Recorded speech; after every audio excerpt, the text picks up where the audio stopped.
All right, here we go. Bechor, welcome to the channel. Thanks, Jacob. I've been following your stuff on YouTube and got so much value from it that I jumped on the opportunity to be able to give value back. Yeah, man, appreciate you taking the time. And I've been following you for the last year or so that you've been around on Facebook with publishing. And I think you're quite the character that people want to hear from, see what your insights are, and I don't know, also get a sense of entertainment with everything you've got going on with publishing. So appreciate you getting on. Absolutely. I'm happy to be here, and this is a huge, fun experience for me, and we're going to have a good time. Yeah, we're gonna have a great time. So, just to start things out, for those that don't know who you are, can you tell everyone a little bit about yourself? Yes, absolutely. I noticed you start a lot of your interviews that way. Um, my name is Bechor Chai. That means firstborn may you live in Hebrew. I've been doing Twitter for around 7 years now. First, just as a hobby, and then later on as something that turned out to be a little bit profitable. I finished college, and I'm Jewish. In case people don't know what I am, I'm Jewish. Because some people ask me, "What's your ethical belief system?" I said, "Well, it's Hebrew letters. So what do you think it means?" Yeah, I mean it's kind of a given. But yeah, I don't really know specifically what to say about my background. A little bit nervous because I'm not used to interviews, but Sure. I still am going to give a lot of value. Okay. Well, just tell us how long have you been publishing and how did you get started with publishing specifically?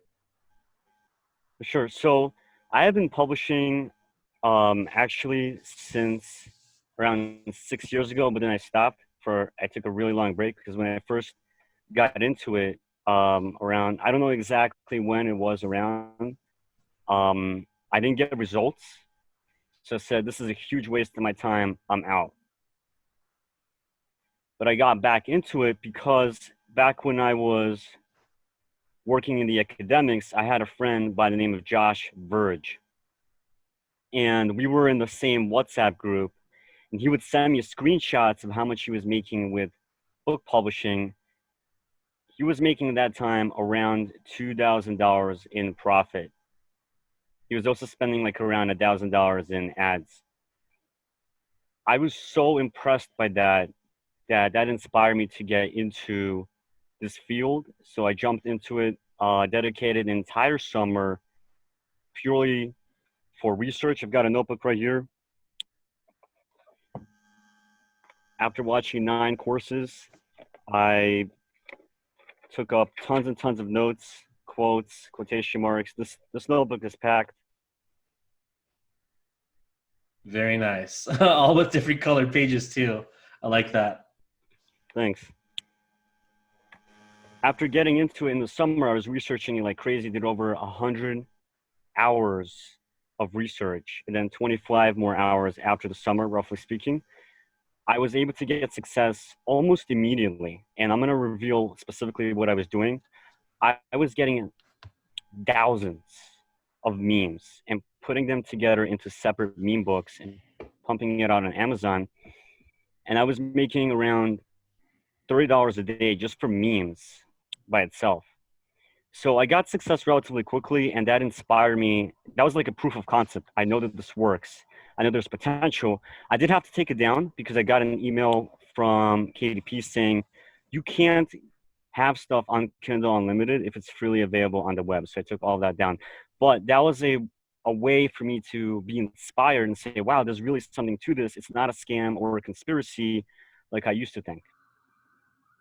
Yeah, and actually, let me just say by starting out, I actually know Josh. We met in person last year at my event that I held in California. So he's a cool guy. He's doing relatively well with publishing, and I'm glad that he was able to get you started and influenced you to restart your whole journey with publishing. And yeah, that's good to know. And yeah, a lot of people just start with experimenting around. They're skeptical to say, like, oh, can I really make money online with this? And I'm glad, despite the fact that you had to take stuff down, you at least saw what was possible with Amazon, and it gave you the motivation to come up with a plan, a strategy, and formulate how to scale up from there. Yeah, that's a pretty good summary.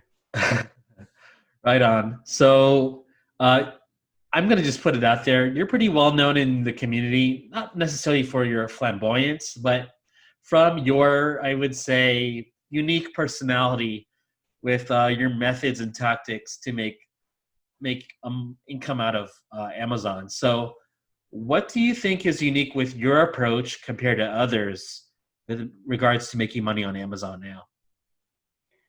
So my general philosophy with making money is to be willing to do experiments and to really push the system to the max. So I am kind of looking towards legal loopholes where it's not against the law. It might be frowned upon, but it's not against the law to really push the platform as much as humanly possible, especially with custom software that's being designed a little bit by me and with other software developers.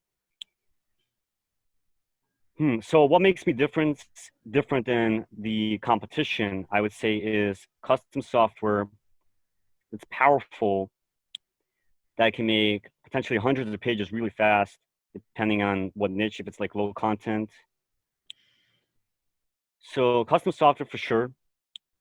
The other thing that separates me is my experimental approach, where I'm willing to do absolutely crazy stunts that other people are not willing to do. I am very good at Reddit marketing. Back, I used to have a YouTube channel that had over 1 million views, roughly 2 to 3 million views associated with that channel. And that was because I was good with Reddit marketing and collaborations with at least one mega YouTube influencer. So what separates me from the competition is an understanding of Reddit marketing, the willingness to do experiments, custom software, and most importantly, though, Twitter, because I've been using Twitter for around 6 or 7 years now, almost every day. And over the course, and if you do something for a long time, you tend to develop a lot of insight and a really deep understanding of the social media marketplace, because I like to believe influencers are the new rich. And if you've been doing Twitter for such a long time, you understand Twitter on a deep level. And if you can make money with that social media platform, you could use those same skills and attitudes to make money with other social media platforms. As well as I can use my skills in Twitter as leverage for collaborations with other mega influencers cross-platform who don't understand Twitter, but they're really good at YouTube, but they're really good on Facebook. And they want to expand their brand, so they're willing to work with me in some kind of collaboration where I bring in my expertise and they bring in their expertise, and together we build something magnificent. Okay, that's pretty unique to talk about. So, you've been doing Twitter for a long time, and you obviously have authority in being able to not only build a following but to also monetize it. So, let's talk a little bit more about that. Is it fair to say you're making a decent amount of money through publishing by leveraging Twitter by the week? Well, when you say through publishing, I want to specify that I'm not using the Amazon platform. So it is fair to say that I'm making a substantial amount of money through Twitter with publishing on different platforms. Mm.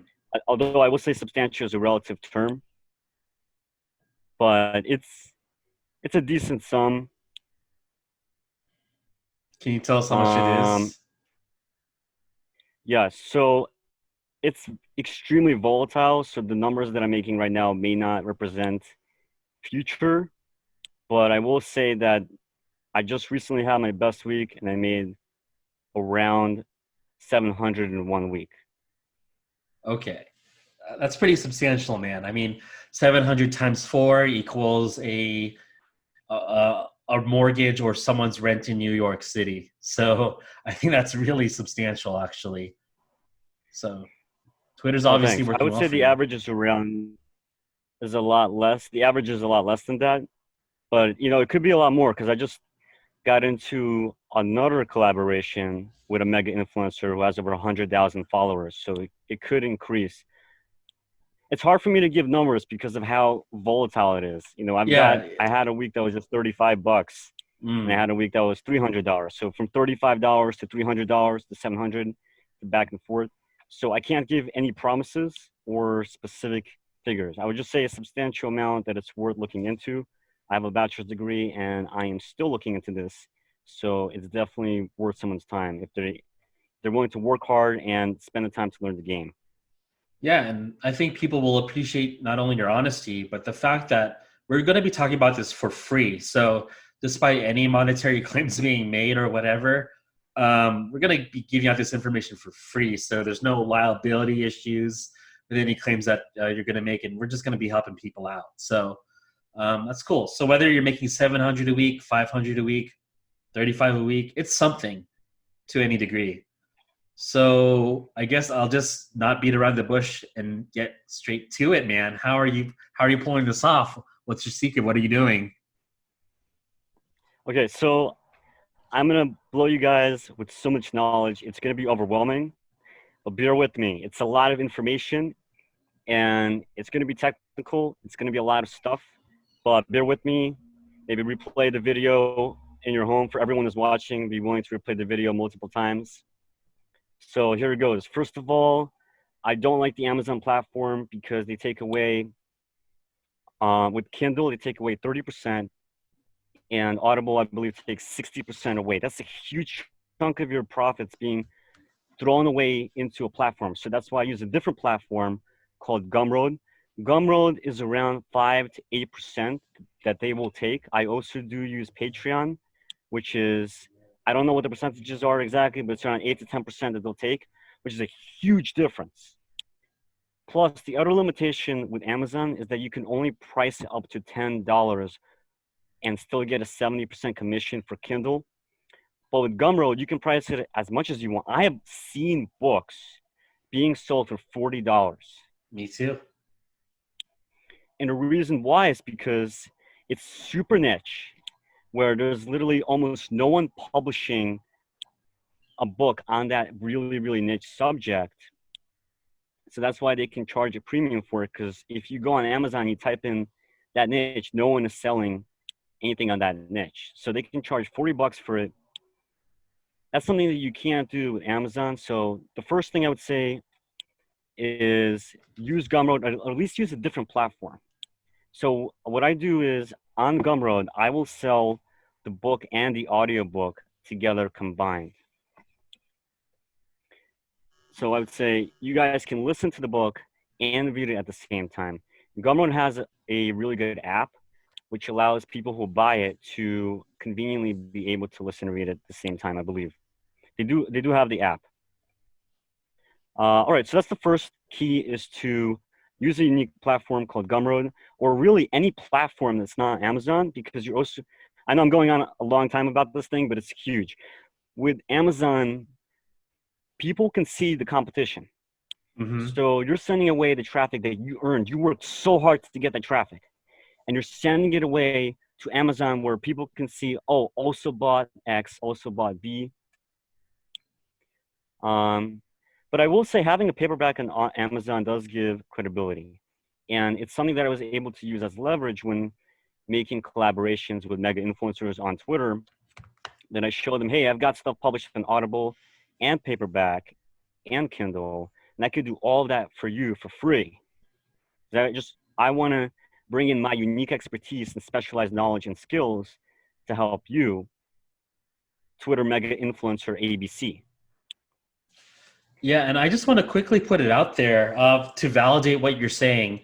It is absolutely true. You can, believe it or not, guys, to anyone listening, you can charge $40 for an ebook, and still be able to successfully sell it.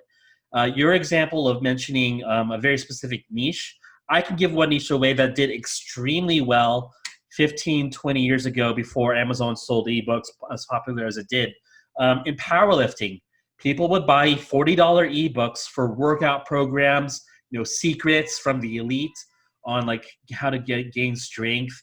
So whether it's with regards to like a training program, diet, drugs, whatever the case may be. Before Amazon, it was very common to charge 30, 40, 50. The most I've seen is $1,000 for an ebook to be sold. Literally $1,000, and it would fucking sell. So people have to realize to think outside the box. Like, yeah, Amazon's amazing. If you want to sell volume, you can sell books between $2.99, 99 cents, and $9.99 and make good money. But if you want to like actually sell ebooks at the $40 price point, it can't be done on Amazon, but it can be done on other platforms, and it can be successfully done overall. So great points so far. Thanks. I definitely appreciate talking with you and getting your quote unquote ego validation. It feels so different because I'm used to watching your YouTube videos. And now that I'm interacting with you, it's like an interesting phenomenon because the YouTube videos are coming to life. Dude, I'm having so much fun talking to you already. So like just all this knowledge you're giving out, this is really valuable stuff. And I mean, I don't want to. I mean, I'm going to give you back the spotlight. I'll just say, if you just keep working hard and scaling up, you will make a lot of money overall, not just in publishing, but in life, in business with what you're doing. But anyway, let's go back to you. So let's keep going on about what are you doing with Twitter? Well, yeah, I hear that. So going back to the question, how to make money with Twitter. So number one, use the Gumroad, use a different platform than Amazon. So that's the first key. The second key, and this is absolutely huge, is collaborations with mega influencers. Now, I'm gonna drop a really big truth bomb right now. There are mega influencers who have huge followers. On Twitter, they can have over 100,000 followers, 50,000 followers. And mega influencers on YouTube who have insane followers. Like every video that they put out gets tons and tons of views. Let's say it gets at least 10,000 views or more. And so you have these mega influencers who have a lot of influence. And they are not selling anything. So here I come in and I look at the channel and I develop a real human, genuine friendship with them. And in the process of that friendship, I will give them elevator pitches and saying, hey, I noticed that you have a very large following and you're not selling anything. So let's put a product together and then split the profits. So there's a few ways that I can help them make a product. And I'm just thinking off the cuff. I do have some notes over here, but I'm just talking off the cuff. I can transcribe their YouTube videos if it was on YouTube, or with Twitter, I can literally narrate their entire website. Not me specifically, but yourself. The narrators that I work with. Yeah. And put all of that, all the stuff that they have together, bundle it into a really nice, polished premium product. So it all comes down to creating digital products for influencers that they can sell and then getting a cut of that profits.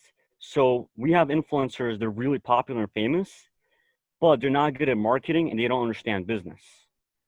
So they need someone like me who can go out there, who can build a really nice website for them, or who can put together a really nice polished product for them. And that product could be new stuff for me, or it can just be me taking together a lot of their archives and putting it together into a really nice, polished website, maybe with a login, and having PDF commentaries, just making it look really well organized, because people are willing to pay for something that looks super premium and that's well organized. So that's just me talking off the cuff. I'm going to look more into my notes here. Well, I actually have a question for you. So yes. You mentioned that you're working with influencers who aren't good at marketing. I just got to ask, by definition of being an influencer, don't you have to be good at marketing to reach a high status in terms of social media? Yes. So that's a really solid critique. I would say that they're good at marketing themselves, but they're not good at selling. So that's probably want to change that from marketing to selling. Or They don't have monetizing? a lot of products. They're not good at monetizing, or they have two products and they just forgot about it. Or they have two products and they don't know how to sell those because they don't have a website for them. Or see, one thing that is has been done is to create a product review website. So it's a website designed to give reviews where you add an affiliate link at the end. Hmm. The main critique that I would give for people that are going to go through the hassle of buying someone's product, consuming it, and then leaving a review with an affiliate link at the end is that's a lot of work before you even know if the influencer is going to give you a shout out.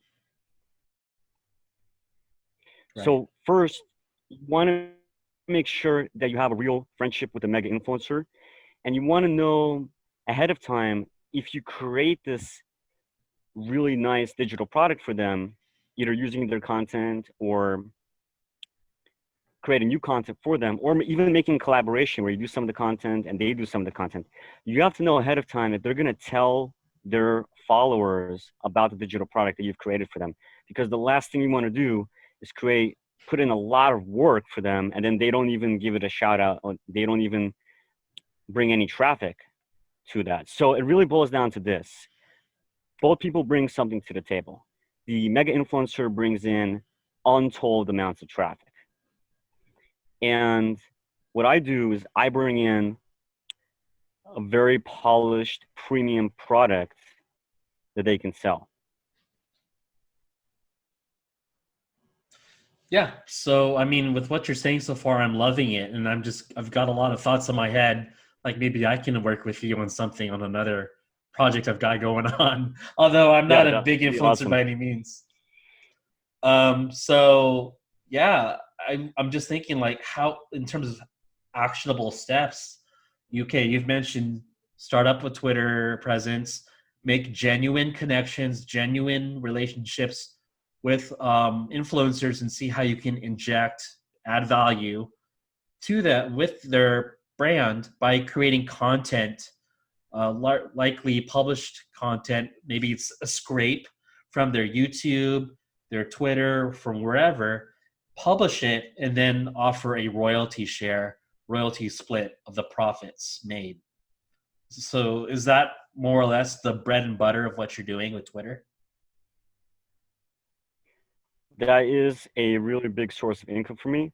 So I am an affiliate for products that I create with mega influencers, but I also have people be an affiliate for me. So I recently found a guy who's starting out with Twitter, but he has a great work ethic.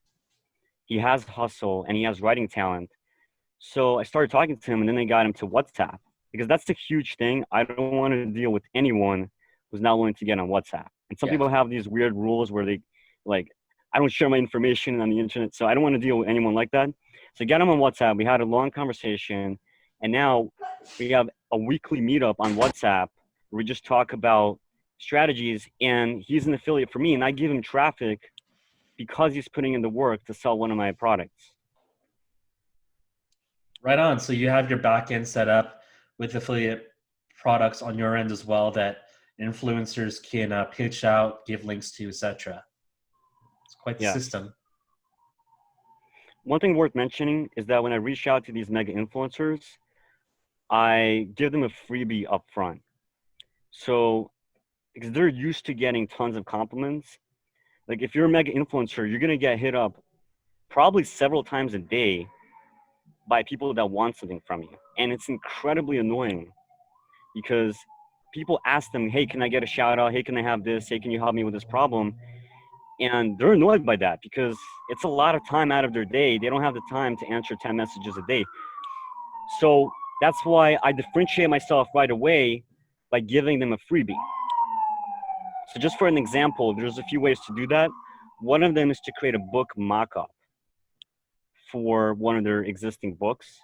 Another one is to just get some of their tweets narrated for free and just send it to them. Another one is to create a website for them. And it's not hard to create a website. If you have like a template that's already built up and you have a vague domain name, so you said, hey, I made this website for you. Check it out. It has all your products on it. So there's also the option of creating a blog post about them where you review their products. There's a lot of freebies you can give right up front. But the main reason why I want to give a freebie right away is to show that I'm not like the hundreds of other guys messaging them who want something. I'm doing the exact opposite. I'm giving value up front. And even during the partnership, I try to give more value than I ask for. Okay. So I think this all makes relative sense. And I guess we can just like walk through a role play. So let's just say hypothetically that I'm starting a real estate business in the state of Nevada and I'm going to be doing real estate in Las Vegas. And let's say you were to approach me to solicit my brand and my followership on Twitter. What would you offer me in terms of a lead magnet that would help me with my real estate business, as a general example? So some ideas that I would offer is to have an automation system set up on Twitter where you can set up a whole bunch of tweets on Twitter that send out photos of houses or rooms that you're trying to sell. And once it's set up, it will tweet around 5 times a day. Not more than that, because when you push automation, Twitter accounts can get suspended, so you have to be careful with what you're doing. Okay. But 5 times a day, it will send out a really nice, luxurious photo of a house you're trying to sell. So that's something I would do right off the bat. I actually deal more with nonfiction authors. I don't have experience with real estate, but I'm just thinking off the cuff what I would Well, do. let's just say I was a Yeah, nonfiction that's one thing I would author. do. Yeah, let's just say I was a nonfiction author with the real estate book. Like, would that be something more of use to like promote in your context? I could promote it by getting quotes. So I have something called the PDF Extractor. It's a custom software that was built. And what it does is that it takes any PDF and it will break it down into 1 or 2 sentences on an Excel spreadsheet. And then you have a VA manually go through each line to see, hey, which is a good quote that we could tweet. And he'll compile maybe around 300 to 500 tweets based on that PDF. And each one is in quotation marks with the name of your book under it. So you'll be tweeting quotes from your book every 3 hours automatically with the automation software. People are going to like the quotes from your book and they're going to say, I want to learn more. And then they'll buy the book because they know it's under each quote is the name of the book. So that's one thing you could do. Another thing is to actually take photos of the book, to buy a paperback and to take photos of it, post it on Twitter without saying what the name of the book is. And then you'll have people say, hey, what's the name of the book? And then you reply with the link. So that's a tactic that I have used. I haven't A/B split tested that. That's one thing that I would recommend. That's pretty smart, dude. I like this is just so outside the box thinking and in terms of like execution and strategy that I wish I could like have. I'm going to do more podcasts with you and get and extract all this info because this is just such an unorthodox approach. And yeah, you might not be That would making like be 5 figures a awesome. month yet, but I'm sure like people listening in that are making a lot of money will find value from this podcast and get good ideas. So you got to keep it going, man. Yeah, I'm absolutely down. I'd love to have an interview, more interviews, more podcasts where I go through every single thing that I've learned through the 6 or 7 years that I've been doing this. Yeah. You actually got me thinking because I know you've quoted things that I've said from my own videos on YouTube.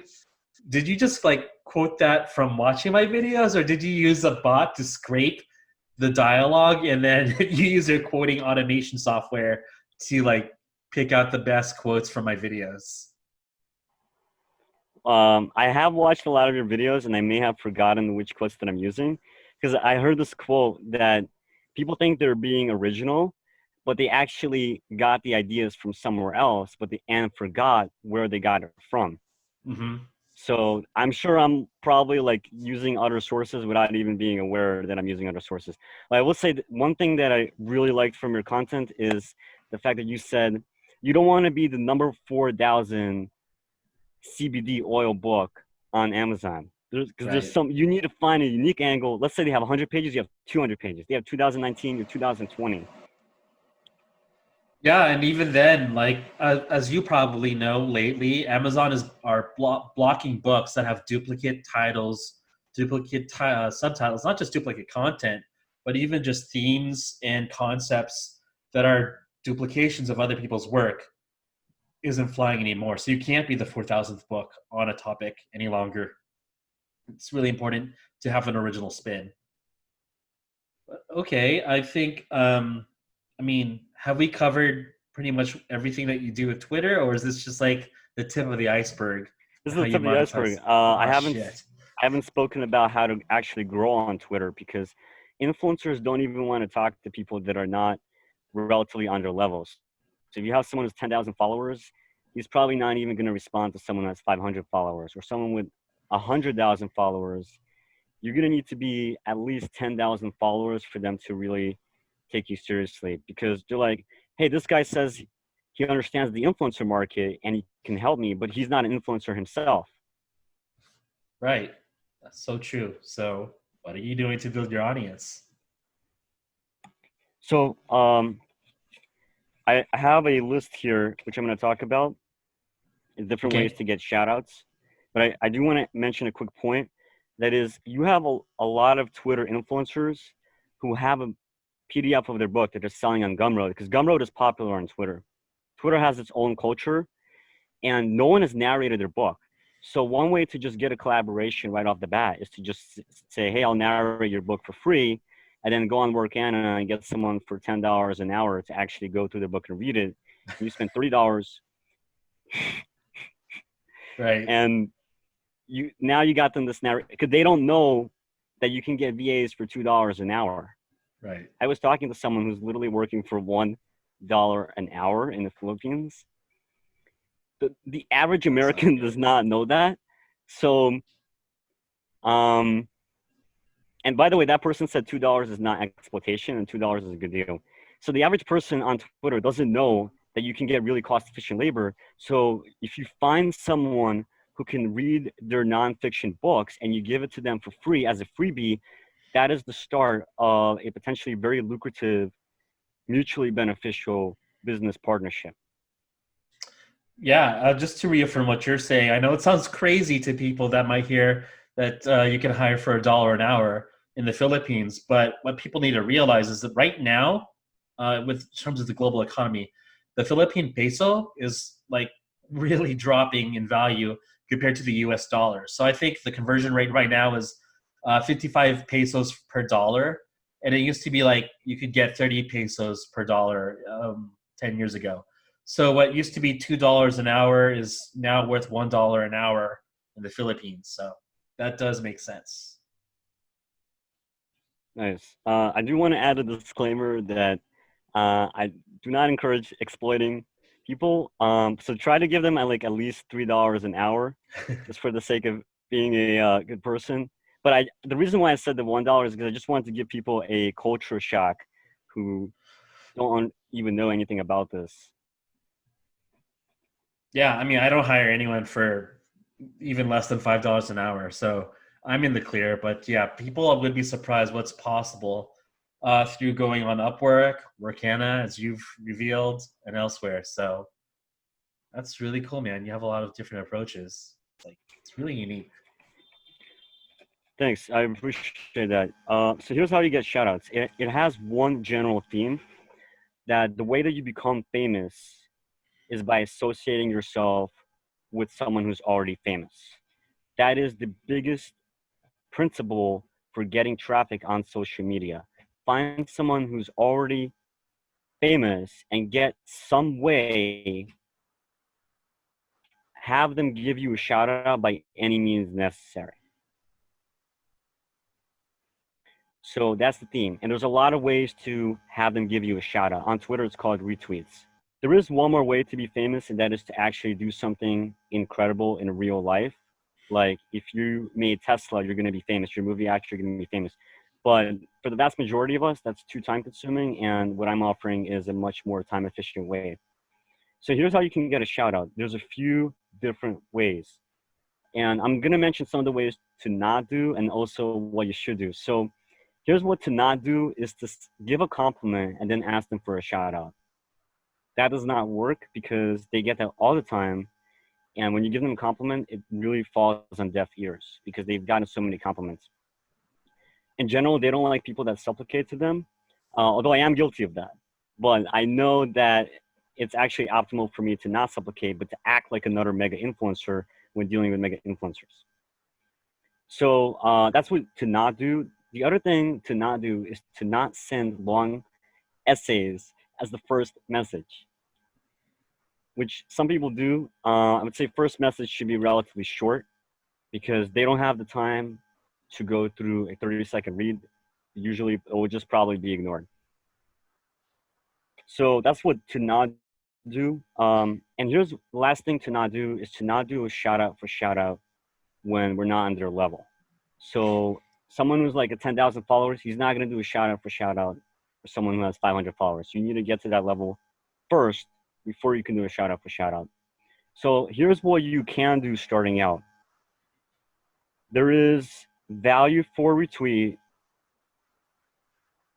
and payment for retweet.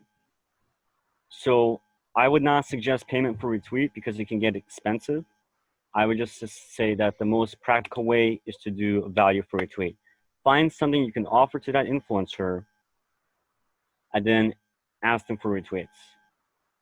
So one way of doing that, and I was actually thinking about this, is to have a channel that interviews Twitter influencers.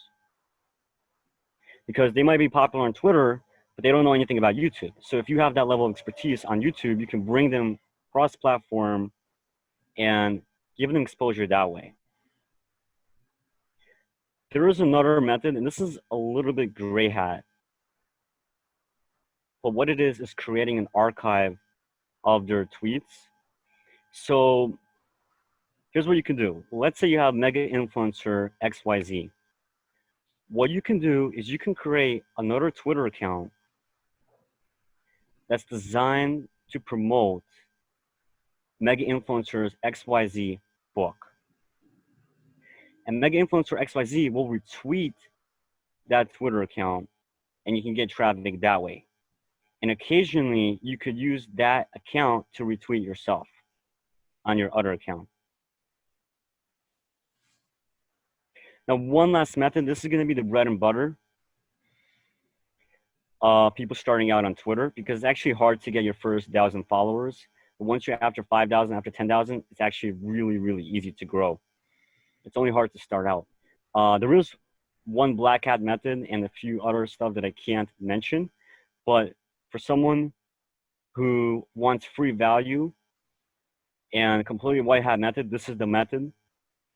And that is to reply to tweets that have a lot of favorites and retweets. So here's the thing. When you see a tweet that has a lot of traffic, if you reply to it and your reply is good, then you can get traffic that way. Let me give you two really quick methods on how to grow on Twitter. So the first quick method is to do something that I like to call photo quotes. And I've done this a lot to grow. You can purchase the book of a mega influencer and it might be around 10 bucks, whatever, 10, 20 bucks. It's totally worth it because a retweet itself can go for around 25. So relatively speaking, it is worth it. But anyways, you purchase the book of a mega influencer and you highlight your favorite passage and then you take a photo of that. You mention the mega influencer and he will retweet the post you just made. Or you could go through one of his very old tweets from maybe several months or several years ago, and you can turn that into a photo quote where you put an inspirational photo and a really nice text over that inspirational photo, put in quotation marks, and under that you said, right, said by mega influencer XYZ, and they will retweet that. So those are some tactics for the bread and butter for someone who's starting out. And I left out the black hat and best stuff because all of that stuff will become useless if it's saturated. Mm-hmm. Yeah, and I can imagine what the black hat stuff might be. The really obvious one is just to buy fake followers. But there are algorithms that do penalize the lack of engagement or the lack of involvement from fake followers and such, whether it's YouTube, Facebook, wherever. So, I mean, it's not worthwhile at all to have fake followers on your social media platforms. They're smarter than that. But cool, The man. one That's thing I would say is yeah. that people can tell if it's fake followers Oh, because there's no absolutely. engagement, or the engagement is just like 2 words, good tweet. Dude, like even on Instagram, like some of my former friends have like 80,000 followers. It's like, dude, you're not that cool. You don't even take quality posts. Like, why would anyone believe you have 80,000 real followers? It's such a waste of money. Such a huge waste. But okay, man, you're dropping some knowledge bombs. I think we might need more time to explain everything. This could well go over 2 hours if we wanted to. So, I think we should probably let's just leave a cliffhanger here. We'll probably have to do a part two very soon. But is there any last things you want to mention for leveraging Twitter traffic and the platform before we have to move on to a part two, maybe next week or the week after? Okay, so I'm gonna give you guys a mega truth bomb so we can end on a cliffhanger, and that is, I have created an account that has over 25,000 followers on Twitter, and all I did to create that account was to have an Excel spreadsheet of around 300 to 500 tweets, and it's being tweeted every hour. So all I did was I set it up and it grew by itself. And get this, I know someone who did something similar to me, except every 10th tweet is a link to a book or an audiobook.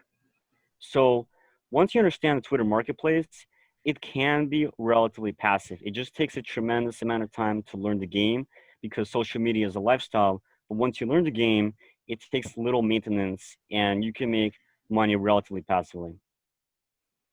So if I may ask, like uh how big is this account that you've made?